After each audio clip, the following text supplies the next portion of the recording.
Il a déposé de façon honnête et sincère. Il a expliqué les péripéties qui l'ont conduit au stade, tout ce qu'il a suivi au moment des faits.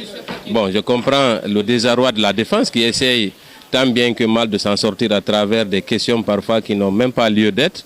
Bon, en ce qui nous concerne, nous pensons qu'il est à la hauteur. Il a expliqué le récit de sa femme, il a expliqué ce que lui a rapporté sa femme et nous pensons que cela fera avancer certainement l'enquête autour de cette affaire parce que depuis plusieurs mois, il n'y a pas tellement de victimes qui pointent du doigt certains accusés et je crois que sa femme, qui n'est pas en Guinée actuellement, mais qui a tenu quand même à expliquer à son mari tout ce qui s'est passé. Et elle met particulièrement en cause le colonel Tchéboro qui a refusé de lui porter assistance et secours, étant donné qu'il n'avait pas sa vie en danger. Cela démontre à suffisance l'implication de M. Tchéboro Camara. Après avoir ordonné et planifié certains actes au stade, il a brillé par la non-assistance de personnes en danger.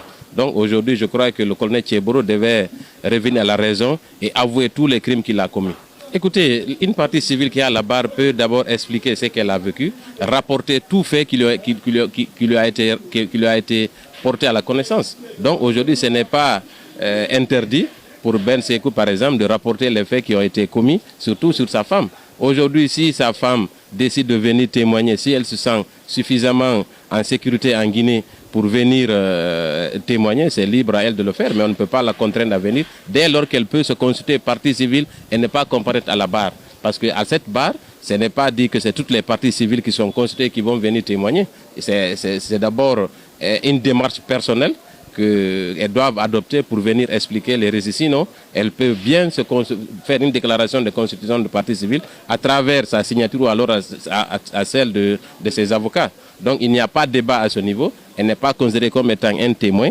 Elle est victime au même titre que les autres victimes. Donc elle viendra si c'est nécessaire.